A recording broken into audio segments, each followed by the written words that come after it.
Hello YouTube, I'm Arctic Bjorn, and welcome to part 2 of my World of Warcraft for Beginners series. Last time we covered choosing a realm, and this time we're going to be choosing a faction and a race to play. Stay tuned for more information. But there's one they fear. In their tongue, he's Dovahkiin. Arctic Bjorn. Alright everyone, so in the last video I explained to you how to choose a realm, or what to look for in choosing a realm. So in this video, I'm going to be explaining to you the differences between the two factions and what the different races are and what their bonuses are. If you're looking for advice on choosing a class, that will be in the next video because that is quite comprehensive. So in World of Warcraft, there is two major playable factions. That is the Alliance and the Horde. And then at the bottom here, when you get the Mists of Pandaria expansion, you see the Pandaren, who can go either direction. So if you haven't already made up your mind, let me tell you a little bit about each of the factions. The Alliance side was originally the humans, the dwarves, the night elves, and the gnomes, and in the next expansions they brought in the Draenei and the Worgen. And the Horde were originally the orcs, undead, Tauren trolls, and they brought in the blood elves, goblins. In terms of differences between the two factions, it is mostly cosmetic. There are a few places that they differ in terms of story, but it's nothing like major to the game. It's just kind of cool to know both sides. But for starting, just know that the differences in story are minimal.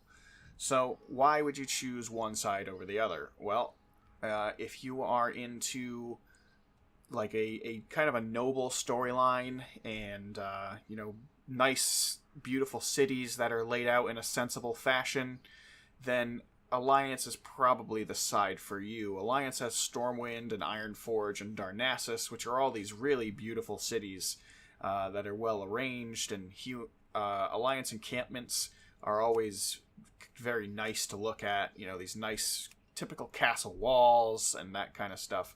So from a cosmetic perspective, Alliance is definitely a lot prettier to look at. However, if you're looking for like a brutal faction to play, then it's definitely the Horde. Obviously the Horde is home to most of the monster looking races. They get the orcs, the undead, the Tauren, the trolls. But the trade-off for looking brutal and savage is you get a lot of these spikes. You're going to notice playing a Horde character that everywhere you go, there's going to be just an abundance of spikes. For whatever reason, Blizzard decided that everything Horde-related just needs an excess amount of spikes. Like, why do we need spikes on these braziers? Like, it doesn't make any sense. Or spikes on these chains. Like, it makes no sense to me. I mean, there's even a cactus here. But so that's really the main difference between the factions. Like I said, there's nothing super story related that's different. There are certain divergences, but the main storyline for both factions is going to be pretty similar. So let's get into the different races now. I'll just give you a brief overview. So you have the humans, who are the basic race in World of Warcraft. And they have certain effects that you can see by clicking this over here. So we're going to focus on the left side of the screen. Like I said, we'll go over classes later. The humans have increased haste, critical strike, mastery, and versatility. They have a bonus to reputation gains, and they can break out of stun. So this first one may sound good, but the stat difference is actually very minimal. The reason to play a human is these bottom two here. The bonus reputation is really good, especially if you want to be friendly with and exalted with all the reputations, and the free breaking out of stun is considered to be still quite overpowered in PvP. The dwarves have stone form. They have increased critical strike damage. They're resistant to frost, and they find archaeology fragments faster. The stone form one is kind of cool. It's a little bit of extra survivability. The increased critical strike damage is okay.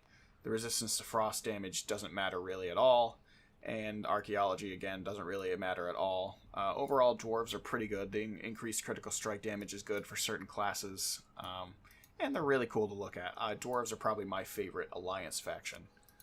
The Night Elves can fade into the shadows. They have an ability called Shadow Meld, which lets you stealth no matter what class you are. The drawback to this is that you can't move while you have Shadow Meld on. But it's a neat feature. It allows you to do some cool stuff. They're more difficult to hit, which means they just have a little bit of extra dodge. Wisp movement while dead is kind of cool because they move faster, although you shouldn't aim to be dying. They're slightly resistant to nature damage, which doesn't matter at all. They move faster while stealth, so if you're playing a druid or a rogue, that's a bit of a bonus. And their attack speed is up at night and increased critical strike during the day. So depending on when you're playing, you'll get a couple different stat bonuses, which are pretty nice, but hard to predict. The gnome may escape from speed-altering effects, which is pretty nice for PvP. Increased resource pool, which means more mana if you're a mana-based class, more energy if you're an energy-based class, etc. Slightly resistant to arcane damage, doesn't really matter. Engineering skill is increased, so if you plan on creating an engineering character, this may be the race for you. And they have faster attack speed, which is kind of nice. So they make good casters and good rogues. Otherwise, they're small and kind of funny to look at, so they're neat. The Draenei have increased jewel crafting, which means they start at 10 jewel crafting if you pick it up, which is okay. It doesn't really benefit you in the long run, but it's kind of neat. They have a self-heal, or they can heal others over time, which is really nice. They're one of the only races, they might be the only race in the game that can heal themselves no matter what class they are. So if you started as a warrior, which doesn't have any heals, you would still have this one, which is kind of nice. And they have increased agility, intellect, and strength. It's not much, but at the lower levels it makes a small difference. And they're resistant to shadow damage, which doesn't particularly matter.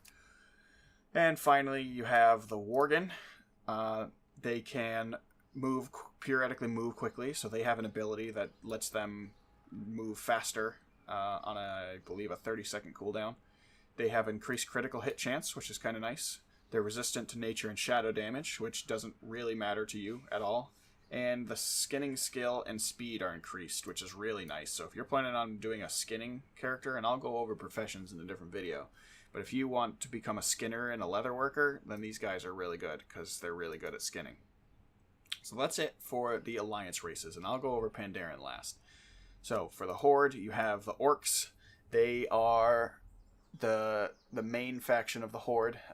They can enrage to increase damage, they're resistant to stuns, and their damage done by pets is increased. So the Orcs have really good racial bonuses. You have an ability called, I believe it's called Bloodthirst, that increases your damage, so it's like an additional ability. Your stuns last less on Orcs, so you're stunned for less. And if you go Hunter, your pets do increased damage. Overall, they're a strong faction. Undead have an ability to remove Fear, Sleep, and Charm, which is really nice in PvP. They can consume corpses to regain health and mana, which is an ability called Cannibalism, which is really nice, especially if you're a class that can't heal itself. They can drain health from enemies, which is really nice, and resistant to shadow damage, which is okay. If you're going to play a class that can't heal itself, I recommend, and you're a beginner, I recommend starting as Undead, because this Consume Corpse is really nice. Tauren have Thunderstomp, which stuns enemies around you, which is pretty cool for PvP. Increased stamina, which means they're a little bit harder to kill, which is really nice. Herbalism skill and speed is increased, so if you're going to make an herbalist or an alchemist, this is definitely something you want to consider. They're resistant to nature damage, which doesn't matter. And they have increased critical strikes, which is pretty nice for classes that use critical strikes. Trolls, Berserk increases attack speed, so that, like the Orcs, they have a button they can press that increases their attack speed, which is pretty nice. Their health regeneration is increased, which is nice, which means you're out of combat, you'll be healing health back quicker. You get increased experience from killing beasts, so if you wanted to live out your fantasy from South Park of just killing boars in the woods, these probably are the ones you want to go with. And they have reduced duration for movement and parrying effects, so if you hit a troll with slow, they recover faster than any of the other races. And you've got the Blood Elves, who are the pretty boys of the Horde. They have increased enchanting skills, so if you wanted to create an enchanter, these guys are a good choice.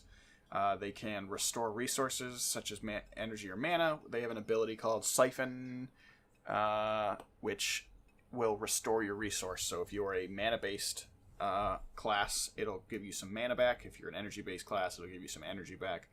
That same ability is also a silence, so you can stop spellcasters, and they're resistant to arcane damage, which isn't typically important. And then you've got the goblins, who are seldom played, but just kind of the fun race of the Horde. So they have an ability called Rocket Jump, which lets them jump forwards a pretty fair distance, which is kind of fun to play around with. They can launch rockets at enemies, so they have a separate ability that fires a rocket. They receive vendor discounts, so if you buy things from vendors, you get a natural discount for being a greedy goblin. Every, I believe, half an hour, they can summon a personal bank. So in World of Warcraft, there is a banking system, which I'll go over later, but they can summon a personal one anywhere in the world.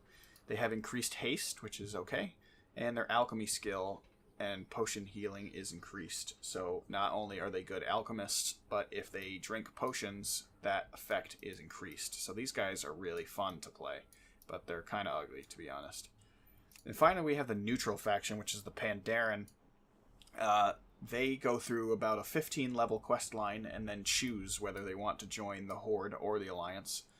So they can be both factions. But once you choose a faction on the Pandaren, you're stuck on that faction. You can't switch back and forth. Yeah.